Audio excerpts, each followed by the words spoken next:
morning, YouTube. Oh, it is cold. Very cold. I got in at about 10 o'clock last night. And, this is the last weekend of whitetail season. Pretty disappointing morning so far. But I'm warm and comfortable except for my feet. And, the rest of me would be pretty cold too, probably. Without the addition of this vest my wife gave me for Christmas. And,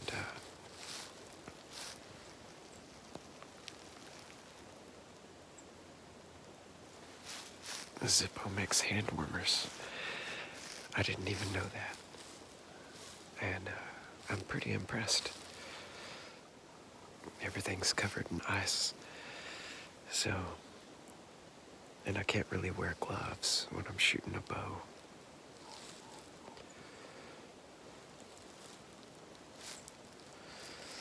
If it weren't for this hand warmer, I'd probably go back to the cabin, so I wouldn't be able to film. Shooting a bow in cold weather is really hard to do. The bow's like such an extension of you that if you can't feel it, then you can't really shoot very good. You can't feel if your form is off. You can't feel if you're torquing the riser. I think it's about a half mile to the stand, I'm not sure.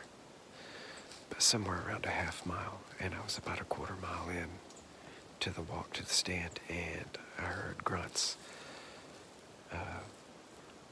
So I came up on some hogs. I don't know how many there were, but with that lady getting killed recently by hogs, it makes you think, try to be as cautious as you can. And I don't ever bring a flashlight or anything whenever it's winter time because it's too cold for rattlesnakes right now. And that's all that I've really been concerned about. There are some mountain lions here, but that's pretty far-fetched to be attacked by one, really. The hogs are just not afraid of you, really. I mean, I walked right up on some last year, and they were eating Crystal's deer that she shot. And we got up to 10 yards, and they just kept eating that deer, and they just wouldn't leave. And I ended up chasing them away with bullets. I actually killed one of them. The last 100 yards here goes by a neighbor built a house over there. And I noticed a vehicle, or I think it was, it's still pretty much pitch black dark when I was walking in, but all of the lights were on in the house. And I could make out, the silhouette of what looked like a vehicle sitting in front of the house. So they may have been here, all week or something and been hunting this whole time, so it may be a little pressured.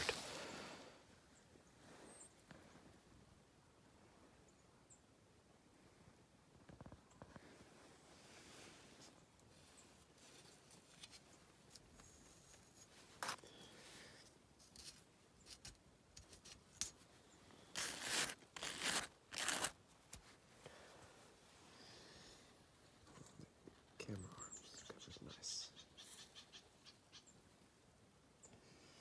It's just one of those things, you don't ever know who's gonna be out here and which neighbor it's gonna be next. And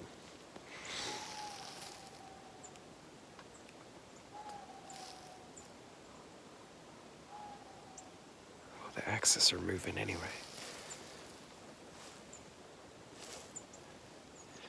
It sounded like he was on this side of that bluff over there. Which, it's probably only 300 yards to that bluff. So there's some access in the area. I managed to get in the stand. and not bump the four does that I ran into. And when I got over here, it looked like maybe the morning feed was still on the ground. I'm almost wishing now I would have stayed at the other one. I don't know. It's hard to make all the decisions. It would be a lot easier if there was just one feeder, but I gotta run too. The feeder went off at 4:30, and that means nothing came all day to this spot. That's not very encouraging. And that vehicle is parked over there at that house. It makes me think that they may not come over here at all until after dark, maybe. It's easy to make decisions when there's not other people involved, but when you got other people around doing different things and you don't know what they're gonna do, it makes the deer unpredictable because of all the people. And it's really the people that are unpredictable and not the deer. I know what the deer should do. Maybe I should pack up and go to the other stand. I hate to do that because it would take a long time. And who's to say when I get there that there's going to be corn on the ground even. They may have already come and eaten up all the corn over there and be headed this way by the time I get over there. You know, I guess I'll go with being patient and just go ahead and stay here. But I'm definitely, if I don't see anything this evening, I'm definitely hunting that other feeder in the morning. I had one deer come within about 80 yards. I could just barely see it through the brush. And it was headed that way.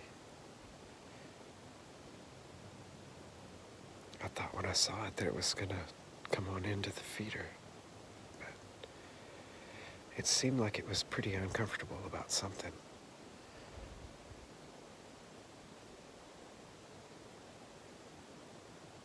But that was about 10, 15 minutes ago. If it was coming to the corn, it should have been here by now. Well, YouTube.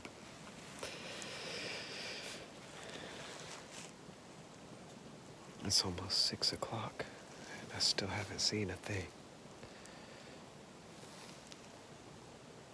The sun's gone, so probably about 20 more minutes of camera light left. It's almost like they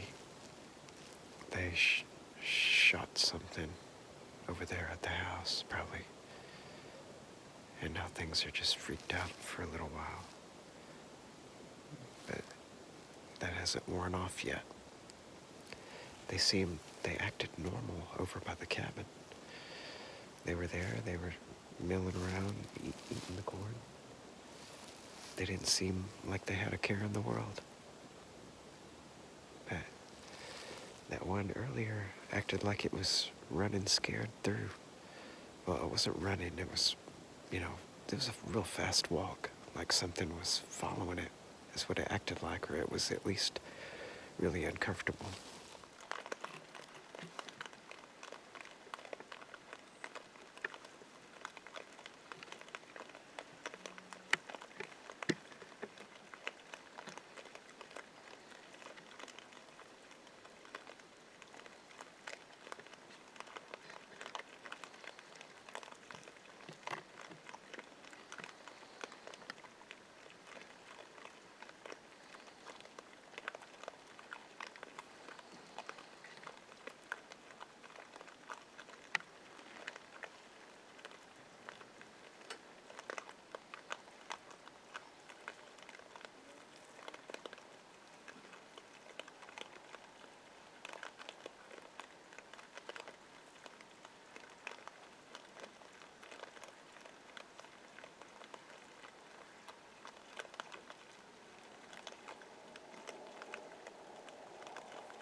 That one gave me a good broadside shot, didn't it?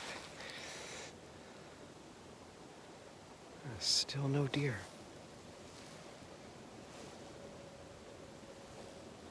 It probably only went 30 yards. Thank you, Jesus.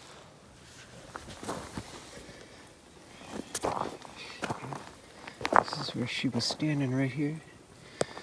And here's first blood.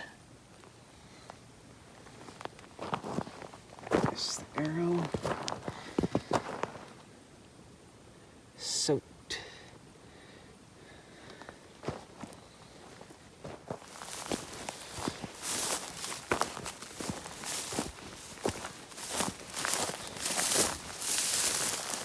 She's better than I thought she was.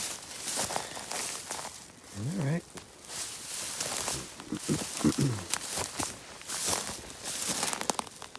Yeah, she's better than I thought she was. I thought she was in pretty bad health, but she looks skinnier. Like she is pretty skinny, but